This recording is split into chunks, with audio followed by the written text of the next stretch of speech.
Hey folks, Editing Joey here. We've got a two-part podcast for you this week, and this episode will be the first of the two parts. Come back next week when we have the second part up and ready for you. Enjoy! Hello, welcome to He's Hot but Something's Off with me, just Joey T. And today we have a special guest. You was very distracted in the music. I didn't know there was a music There's cue. intro music too. See, you don't listen to my podcast. I have intro music. I'm right here. I get the live unedited version, which you can find on joeyt.com. Just joeyt.com. Yes. It's got my links to everything. Actually, probably doesn't have an unedited version. I'm selling you nothing, right? I'm sorry. Well, there's only one edit that's going to come out at the end. Oh, I don't there have you go. multiple edits of this. Oh, okay, there you go. If that's what you mean. No, I get the immediate raw access. When you're in the podcast, you're getting the live experience. What more do you want? This is true. I can hear myself. I can hear you. The audience still doesn't know your name. Oh, shit. Your name is? Yes. Dave, I don't know. David. Sorry, I don't know what the script. There's no script. I'm just asking you what your name is. I don't know why I froze. You know why? Because when random strangers ask me for my name, I really don't want to give them my real name. Oh, do you have like a fake name you give to hookups? No, I just don't. I'm not actually weirdly hookups. I've given them a real name weirdly because I've made a connection and I've chosen to engage with you. There's randoms. Oh no, just who were like, hey, what's your name? And I don't know why I froze. I'm a really bad liar in that regard, I guess. I can believe you're not a good liar. Yeah. I just lied down, but I don't know how to. Anyways, we have David on the podcast. Yes, my name is actually David. His name is actually David. David.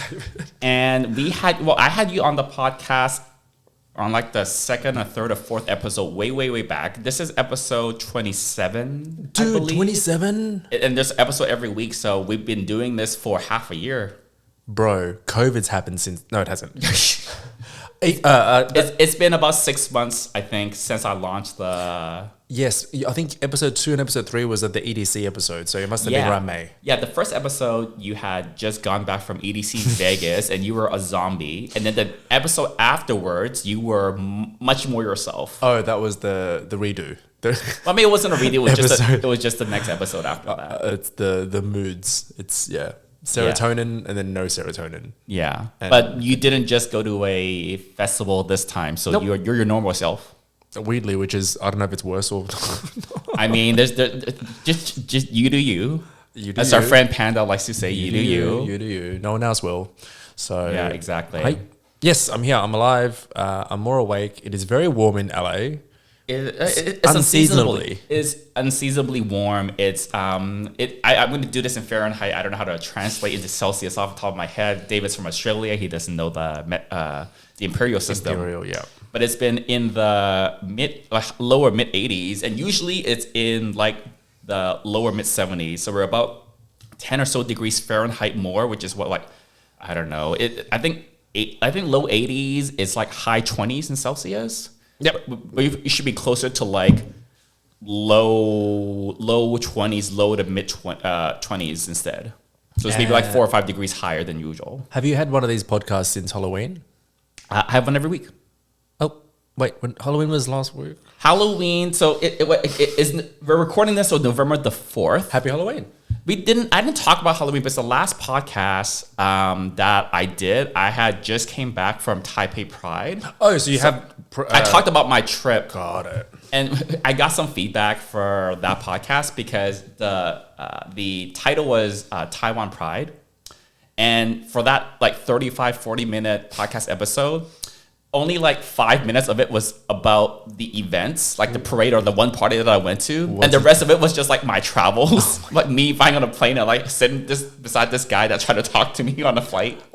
So this is your redo. Please tell your excited listeners about actual Taipei Pride. I mean, sure. Like, so there was the Formosa Circuit Party on Friday that I went to. That was the only like party that I went to. And I was telling you before, it reminded me of White Party Bangkok because the venue was in the middle, was within like a shopping mall, like a shopping center. Mm-hmm.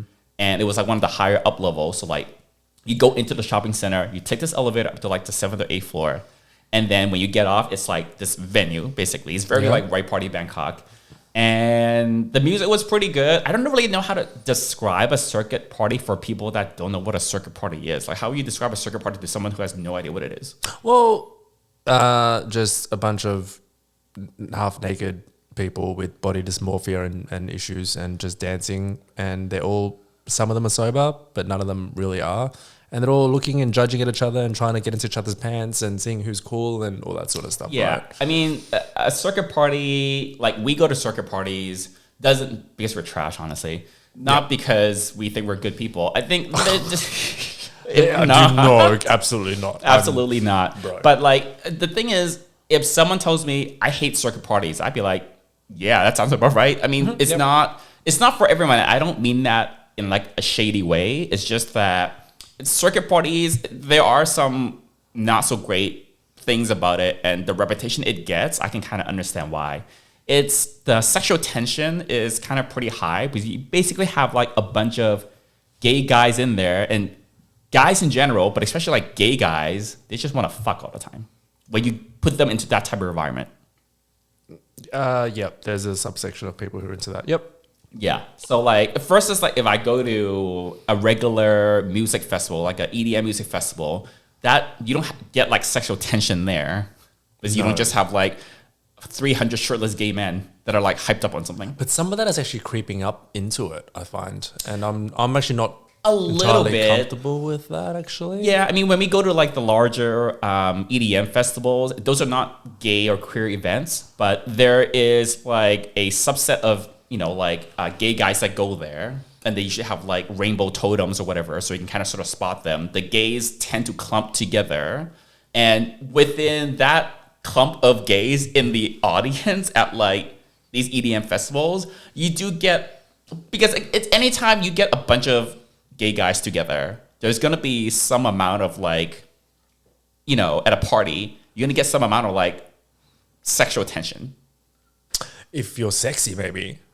I just get tension headaches. You just get tension headaches. Well, yeah.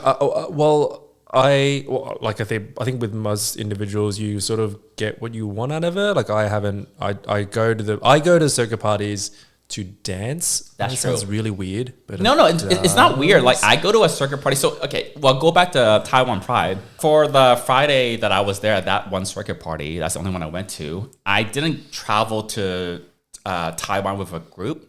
Like when we go to White Party Bangkok every New Year's, like we all meet up together and we're kind of like a crew, right? I didn't go with a crew. There were like some people here and there that I knew were also going, but I wasn't like with their groups of friends. So you were just Joey? Yeah, it was just, yes. Oh my God. So I just went, and yeah, like there was like a small number of people that I recognized and I said hi to, but I wasn't like with, I didn't have a crew. I was just kind of by myself. And when I go, I mean, I do go shirtless because that's just my standard procedure when I go to a circuit party. Just Joey. Yeah, it's pretty much. And when you're up there on the dance floor, most of the guys are shirtless as well. Yeah.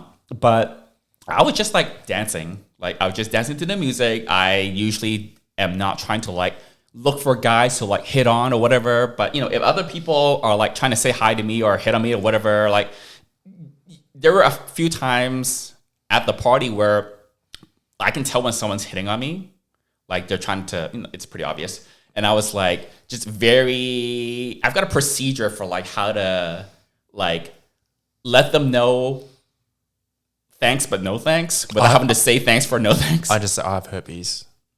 I'm not gross. Oh, I am. I don't care. Yeah. Oh, and then the worst thing is like, they're like, me too. I'm like, the thing is like, so sometimes there's different ways that people hit on you at a circuit party. So sometimes like people would just start like feeling you up. They'll start like touching your back, or like they'll grab your ass, or like they'll grab your arms and stuff. It must be nice. I just get hit. Actually, I hit people. Have you seen the bruises? I physically hit people. You get bruises coming out of a party. I'm that annoying person who flails. Oh, that's so annoying. At least I don't like, I actually use the fan as a cooling device. I don't thwack it. That is also a circuit party staple, those fans. But I run really warm and I dance very erratically, so I'm a lot of times sweating. So I actually use it as a device. And the fans are really annoying for me. However, I do dance erratically, and so my space and spatial awareness is mediocre at best. Yeah, I'm I'm definitely the meatiest of ogres. Oh God. Yeah. So I'll hit you, but not meaning to hit on you. Jesus. At this particular party during Taiwan Pride, there were some people that like one way they hit on you is not to like talk to you first. They would just be like, they would start feeling you out. They'd be like, maybe they would grab your arm or like stroke your back or like grab your ass or something like that. And for me, I'm not looking to be hit on. I'm just looking to dance, right? And when you're in the middle, and the dance floor at a circuit party, there's not a ton of space. So like you're gonna have a ton of people like dancing like right beside you, right in front, right behind. Like there's just not a lot of space to like get away from people, honestly, especially when you're in the crowd like further up front, which is where I happen to be. There were a couple guys that tried to like feel me up or do whatever. Didn't say hi or anything. But like when that happens, I would try to take like a step away from them, and that's my sign to them. Like, and I'm usually facing the other way. I'll face away from them, and I'll take like as much of a distance away from them with the little bit of space that around me. I'll like step away from them as much as I can. So when someone hits me in that way, that's my subtle but hopefully clear way to tell them like no thanks. If all they do is just try to touch me up. Sometimes people will say hi to me. They might recognize me from my YouTube channel, and then when that happens, they're not necessarily hitting on me, but they just want to say thanks for like the videos that I put out, and like that's fine. I'll be like, oh, like thank you for watching the channel. Like I appreciate it. That's not really like hitting on me, but sometimes when people talk to me, be like, oh hey, like what's your name? Where are you from? Blah blah blah blah. Like they're trying to strike up conversation with you. Listen, in the middle of the dance floor on a circuit party, they're not trying to make friends. If someone is trying to make small talk with you, they're trying to hit on you. Okay, I counter that, but continue. Please continue your thought. But the odds are, like, you know. This, I think... It's not a rule, but... I think you do take it for... I think that depends on the person. There's certain people who are always trying to make friends. Certain people are always trying to hook up. And there's certain people who, I don't know, maybe are fans, actually. So, you're smart enough to realize... You'll read all the body contact, the move, read vibes. Yeah, read the vibe. So yeah, for sure. And actually, in this instance, in Taiwan Pride, and you could probably take this sort of conversation similar to your Barcelona experiences, where language barriers are a thing. Yes, the touching as a sign of interest, and like that's fine with me. I don't find it offensive usually. Well, it depends on how they're grabbing and what they're grabbing. That's true, and consent is sexy, but it's how they respond to when you say no or you indicate no. Yeah, because until then they don't know, and then if they then back off afterwards, that's fine. Correct. I always want to like make it so that it's easy and relatively painless for you to like. I don't want to make it awkward. Yeah, I want to make it like whatever I'm doing to signal to you that I'm not interested. I want to do it in a way where like you have an easy out. Yep. Where like you don't feel like embarrassed or like there are any hangups about it. Oh hell yeah. Yeah, but when people, so there are like a few guys that try to strike up conversation with me. They don't know who I was before, so it's not from like the YouTube or whatever. So they're like making small talk, blah, blah, blah. And like I'll make small talk back, but the thing is I won't ask them any questions. Yeah. I'll kind of like, I'll do the minimum to like carry on a little bit of their small talk. Yep. But I won't show any overt interest. Yeah, and I think most people would read cues in a normal situation. Unfortunately, when people are inebriated, they might not read those cues. Most people are not sober these days. You need to be a little bit more assertive than subtle, and that's correct. So that's level 2. Yeah. So like my thing is like, oh, they'll ask questions and like I'll answer the questions and I'll be nice and I'll be smiley, but like I won't ask them questions back. But asking questions back is a key indicator that you want to keep that conversation going and you're showing some level of interest. So I don't usually ask them questions. They may ask me a couple questions to like make small talk. So I'll answer with relatively short, simple answers. Yep. So that's the first clue. Second clue is I'm not asking you any questions back. So that's like the 101, right? So if they still don't get it because they're inebriated or whatever, sometimes like they'll ask some questions and there's a break and I'll be like, it was nice to meet you, or something like that, which is like a little bit more like, okay, nice to meet you. Like it's signaling like, okay, this is the end of our conversation now, without saying like, no, go away. That's just you've heard it here first. If Joey asks you a question, or if he doesn't ask you a question, it's just no-y. Just no-y. Just thank you. Yeah, but the thing is, thanks like, back to that point about when I'm most like 99% of the time when I'm dancing on the dance floor at a circuit party, I'm not usually looking to like get hit on. I'm not looking for sex or whatever. I'm there to dance, right? So I'm already kind of in this mindset where like I'm not wanting to be hit on. And I said this on my last podcast. I'm usually also not a person to like make small talk. So Yep. my personality is kind of sort of like maybe you can almost say like, well, it's how do you ever meet people? And I don't. Well, it's also, that's a good personality trait to have someone have a podcast. I mean, I like talking. And if you don't want to listen to this podcast, you're already not listening like 15 minutes in. So that's fine. It's your 15 minutes choice. is a long time. We're about 15 minutes into the recording. Bruh. Wait, have you talked about Formosa? Okay, let's bring it back to just really quickly they tried to cover last week. Let's just say, how was the production? Did you notice the production? Production was pretty good. It's basically a giant square. Yep. The actual like event like dance space. They have like a lobby area that was like. Well, it was like lit up, and they had drink tickets, and they also had like just this one single queue for like the for the drinks counter. Mm-hmm. Oh my god! When I was I only got like water there, but when I was up at the drinks counter with my drink tickets, I saw like the most fit people were the bartenders. Perfect. They were exactly as fit, if not more, than the go-go's. Like the go-go's were like. Very, very fit, very muscly, very shredded, all that stuff like you would kind of expect. Like I think there were like eight or 10 go-go's. But like the people that were like doing the drinks, there was also this like one girl that was alongside these like muscly guys. There was like a girl that was kind of near where I was at the drink station, and she works out.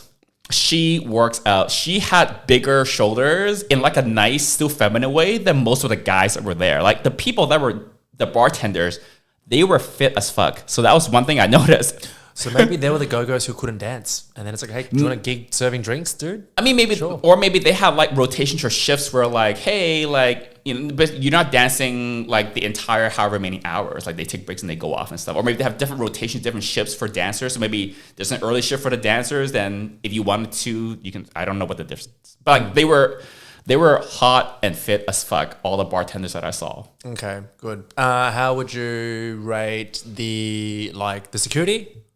Rough? Annoying? No, minimal. Good. Not in like a bad way, but they weren't invasive at all. You probably didn't use code check, so like logistics. I didn't use code check, but I have a system to not have to use code check. So, you know, sometimes you go to a party, circuit party, festival, anything, and you go there and you're like, this is a clusterfuck. You just know. There was none of that here? So the only thing that was maybe a little off-putting is you have to take an elevator up to the level where the venue is on the 7th or 8th floor. Yep. And they were only using one particular entrance to the building to let everyone in because I guess like that kind of makes sense. But there were only like three elevators. I think there were 2 or 3 elevators that they were using to let people up. Yep. So it was a bit of a wait and a queue. Okay. To get into the building. So the line outside was like very, very long. Yep. It did move steadily, but not super fast, but it did move. But excuse me, I was in the line probably for like 30, 40 minutes, and I didn't get there super late. And what time did you finish? I left at like 2:30, I think. Okay, so it's a solid night. You got on the first night, I think the parties were supposed to close at like 3 or something like that. I left like shortly after 2 because I was like, oh, I want to go to the parade, which I guess we can also talk about next. I'm going to go to the parade, which was like in the afternoon, the daytime. So I didn't want to go super, super late. And honestly, by that time, I've been at the party for about like 3 hours. And I don't need to be at a party for much longer than that, regardless of the party usually. Well, I mean, this year I think it was supposed to be World Pride, but my feed was, I had no idea how many for people. Taiwan? Yeah, there was I didn't get the memo. Boat ton of. I mean, I heard from a Taiwanese friend of ours. I think it was supposed to be World Pride, but then China got angry, and blah blah blah. Oh my God, okay, anyways, however, irrespective of that, there was a lot of people that I did not realize we're going to Taiwan. All of a sudden popped up on my feed going to. You know what I want though? Like now that this was my first time in Taiwan ever, and like I really, really want to like go back to Taiwan Pride, like sometime in the near future, hopefully with you and with Jeremy and like with Jay or like and whoever else wants to come. But it's like the next time I go, I really wanted to be like go with a crew. How was the boba? Did you do any? I didn't. So I mentioned in my last podcast, because in the last podcast, like this person that did the comment was true. I spent 5 minutes talking about the parties, and the other 30 minutes I was talking about like everything except the parties. But I mentioned last time I was eating just Starbucks and McDonald's.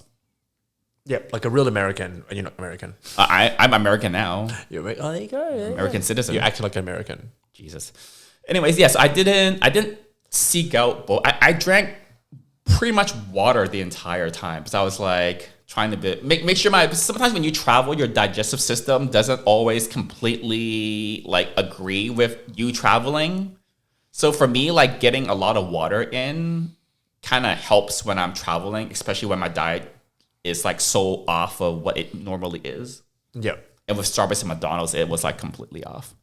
So the one little thing I try to do is like just to like at least drink something healthy, which is like water. Like I didn't get soda or anything like that when I went to. You were just drinking water, like just and McDonald's water. I also did like some lattes at the Starbucks, but with like oat milk because I'm off dairy right now. Did the McDonald's water taste normal? It's just bottled water. Okay, it's bottled water everywhere. And there you go. That's Formosa. Go for the McDonald's. Yeah, so the circuit party. Yeah, so in the circuit party, it was really nice. Like the venue was pretty cool. Air conditioning was good. It wasn't too warm. That's always something. Usually when the AC is decent and good, we don't notice. It's when it's warm that we notice.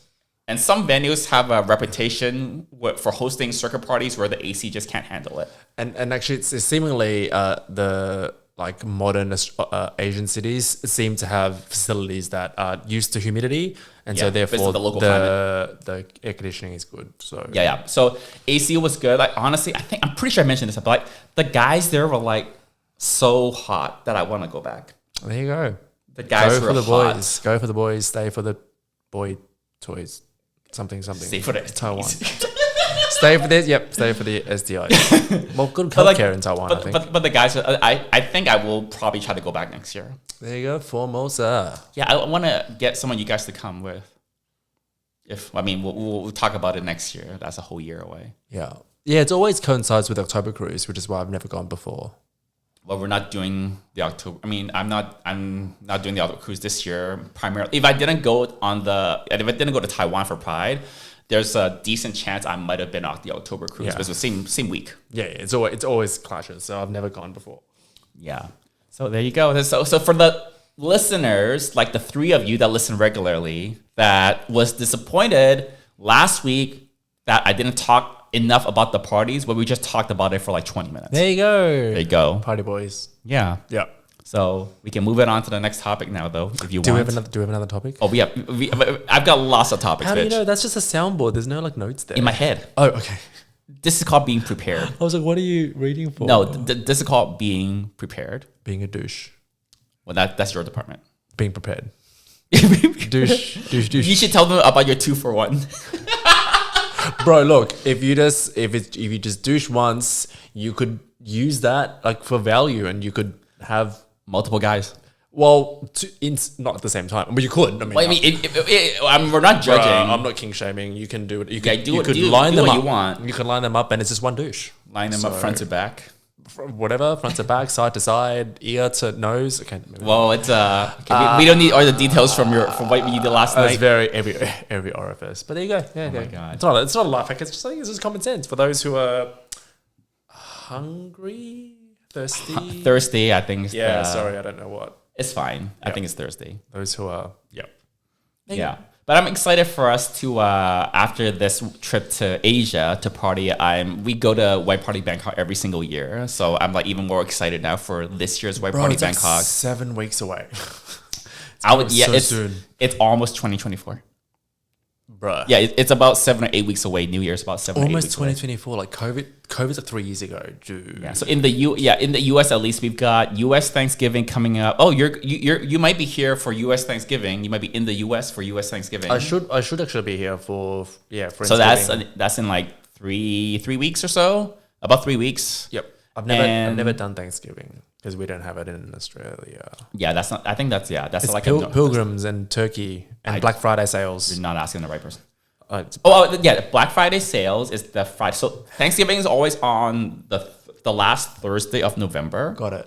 And then the Friday day after is Black Friday. So historically, that's where like stores will have these like blowout sales. And then Cyber Monday is just the Monday after that. Which is so when online shopping became more of a thing, they did Cyber Mondays. But nowadays, though, these days, Black Friday sales, like we just saw this ad, which is like the Mean Girls ad for like some Black Friday or whatever thing. Dude, it was amazing. So basically, it used to be that like 20 years ago, before shopping online, Black Friday, you would get people lined up outside Best Buy or Walmart or whatever, like early in the morning on Friday, because they would, via the newspapers, like the week before, they would advertise out the door crasher or like the door buster, whatever sales, which is like, they'll have like, for the first 50 people that get into the store, the physical store on Black Friday, you can get like $1 TVs or something. Yeah, or like some stupid crazy deal. You get a TV for like $100, like a big screen TV for like $100, something crazy. Like those are like the door crasher deals, and they would advertise it in the newspapers a few days or like a week before, so people would know like, oh, I want this TV. I'm gonna go to whatever store early Friday morning and start lining up. So that used to be the case like 20 years ago, before online shopping. Today, though, Black Friday deals, they start way before Black Friday. They start like 1, 2, 3 weeks because all the different retailers, they try to outdo each other. Yep. So Amazon Prime has a tie into Black Friday now.